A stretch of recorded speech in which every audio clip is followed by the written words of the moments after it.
దేవుని బిడ్డలారా, సన్నిధిలో సకల మూలముంది. జీవవృక్ష ఫల తోటలంటే దేవుని సన్నిధిలో నుండి తోసేసినటువంటి ఆదాము అవ్వలని అప్పటి నుండి వారు బొగ్గు కంటే నలుపైపోయారు. విలాప 4 మరి 8లో ఈ మాట ఉంటుంది, వారు పాల కంటే తెల్లని వారు బొగ్గు కంటే నలుపైపోయారు. బొగ్గు మళ్ళీ కలకడ మండుతున్నటువంటి ఆ అగ్నిలో వేస్తే తెల్లగా వస్తుంది. అదే దైవ సన్నిధి. దైవ సన్నిధిని దూరం అయిపోతే దేవుడు నిన్ను మరలా సన్నిధిలోనికి పిలుస్తున్నాడు. ఈ సన్నిధి ఎవరు చేస్తారో ఈ దీవెనలు పొందుతారు. దేవుని బిడ్డలారా, సన్నిధి చేసేటువంటి వారు దావీదు మహారాజు కీర్తన 31:24లో ఆయన మాట్లాడుతూ ఉంటాడు. ఆరోది ఆరోగ్యము. దేవుని దగ్గర సకల ఆరోగ్యములు ఉన్నాయి, సర్వ సంపదలు ఉన్నాయి దేవుని దగ్గర. ఆయన ప్రేమించేవారు సామెతల గ్రంథం 8:17లో ఆయన స్థిరమైనటువంటి ఆస్తి ఉంది అని చెబుతాడు. స్థిరమైనటువంటి ధనము. ఎక్కడికో నువ్వు ఎన్నో పుణ్యక్షేత్రాలకు వెళ్ళొచ్చు, నీ ఇంట్లో 1 గంట సేపు దైవ సన్నిధి చెయ్యి. ఎన్ని తిరిగినా పోవు పోవు పాపంబోలు, ఎంత ఏడ్చినా పోవు పోవు. ఎన్నాళ్ళో పుణ్యక్రియలెన్ని చేసినా పోవు, అన్నీ చేసిన దేవుని నందు నమ్మినా గాని దేవాదేవుని మ్రొక్కలిండి ఓ ప్రియులారా దేవారాజ్యము గొల్వ రండి. అలాగే 7వది ఆత్మ. దేవుని పరిశుద్ధాత్మతో దేవుడు మనల్ని బలపరుస్తాడు, పరిశుద్ధాత్మతో నింపుతాడు సన్నిధిలో. మేము సన్నిధి ప్రారంభములో 8వ అధ్యాయము రోమాపత్రిక 9వ వచనములో ఆత్మ లేనివాడు నా వాడు కాడు. సన్నిధిలో ప్రారంభించినప్పుడు మేము 88లో పరలోకములో నుండి ఒక దేవదూత వచ్చి మోకాళ్ళ మీద నేను ఉండలేకపోతే, మరి ఆ దేవదూతో మనిషో తెలియదు, ఒకవేళ ఖడ్గదారులు తల్లి అనుకుంటున్నాను. ఖడ్గదారులు ఉన్నారు, యవనస్తులు స్త్రీలు, యవనస్తులు పురుషులు. వారికి మనకి ఎప్పుడు కూడా తోడుగా ఇస్తాడు దేవుడు. నన్ను అలాగే మోకాళ్ళ మీద పెట్టి, మోకాళ్ళ మీద బలము వచ్చేంతవరకు వారు నన్ను ఎప్పుడైతే ముట్టుకున్నారో ఆ సన్నిధి బలం అనేది నాలోనికి వచ్చేసింది. ఆనాటి నుండి ఈనాటి వరకు మేము గంటకు తక్కువ మోకాళ్ళ మీద ఉండుకోకుండా దేవుడు బలపరుస్తూ ఉన్నారు. దేవుని బిడ్డలారా, ఈ సన్నిధులు ప్రతి ఒక్కరూ నేర్చుకోవాలి. కొద్ది కొద్దిగా 5 నిమిషాలు, 10 నిమిషాలు, పావు గంట, గంట.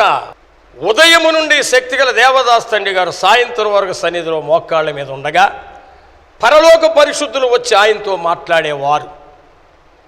దేవుని బిడ్డలారా, సాధు సుందర్ సింగ్ గారు వచ్చి ఆయనతో మాట్లాడేవాడు. ఫెలోషిప్ డానియల్ గారు మరి 58వ సంవత్సరం అప్పుడు ఆయన వెళితే లోన మాట్లాడుకుంటూ ఉన్నారు. ఆయన కూర్చున్నాడు. తర్వాత తలుపు తీస్తే, బ్రదర్ నువ్వు చాలాసేపు అయింది వచ్చంటే, నాకు తెలుసు నువ్వు వచ్చిందని చెప్పాను.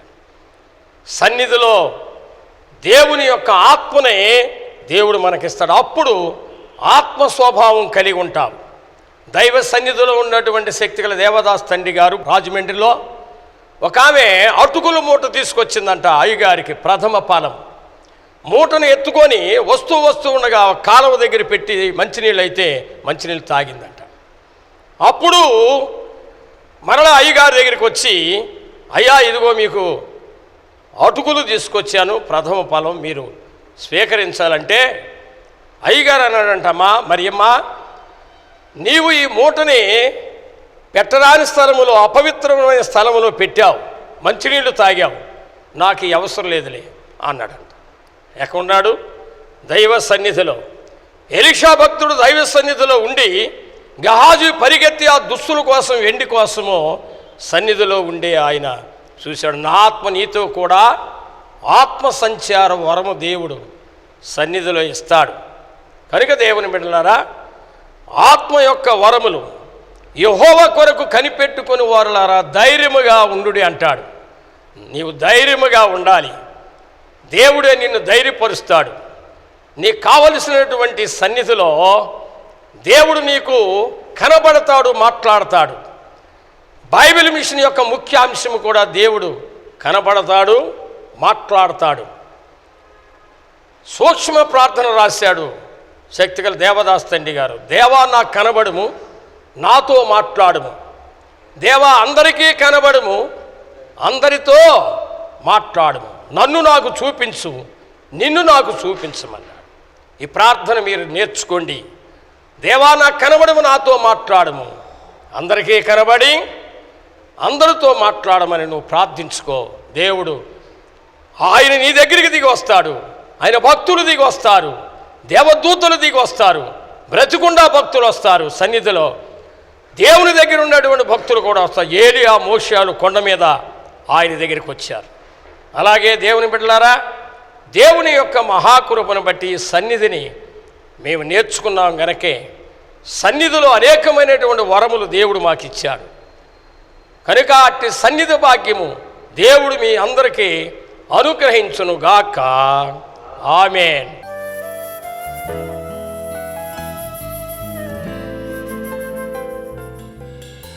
ప్రార్థించుకుందాం. మహామహిమ కలిగినటువంటి మా పరలోకపు తండ్రి, నీ మహాకృపను బట్టి నీ ముఖము నాకు కనబడనిమ్ము, నీ స్వరము నాకు వినబడనిమ్మని మీరు సెలవిచ్చారు. నీ సన్నిధిలోనికి వచ్చినటువంటి వారికి ఇట్టి ఆశీర్వాదాలు ఉంటాయో మేము ఇప్పుడు విని ఉన్నాము. సన్నిధిలో కూడా గొప్ప శక్తి ఉంది.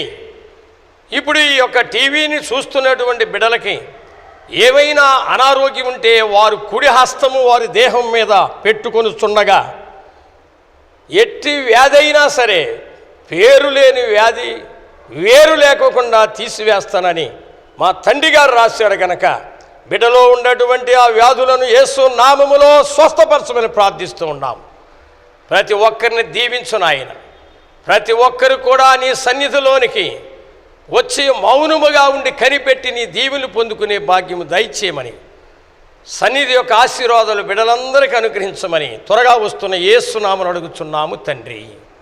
ఆమేన్. మన తండ్రి అయినటువంటి దేవుని ప్రేమ, కుమారుడైన యేసుక్రీస్తు వారి కృప, పరిశుద్ధాత్మ తండ్రి యొక్క అన్యోన్య సహవాసంతో ఇప్పుడు ఎల్లప్పుడూ కూడి ఉన్న ప్రతి బిడ్డ మీద దీవెన, ఆశీర్వాదము, స్వస్థత, సమాధానము రాకడికి సిద్ధపాటు సదా తోడే నడిపించును గాక. ఆమేన్. అందరికీ మరణాత. అందరికీ మరణాత. ఇంతవరకు మీరు తన యవ్వన కాలంలో ప్రభు చేత పట్టబడి 40 సంవత్సరములు పైబడి అపారమైన అనుభవం కలిగిన అనేక మంది యవనస్తులను పాస్టర్లుగా తీర్చిదిద్ది అనేక సంఘములు కట్టిన మా నాన్నగారు ఇంతవరకు మీకు వాక్య సందేశమును అందించిన వారై ఉన్నారు.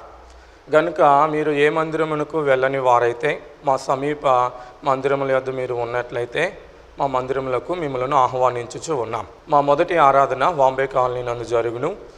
ఈ బ్లాక్ 423 నందు ఉదయకాలము 8 గంటల నుంచి 10:30 గంటల వరకు జరుగుతుంది.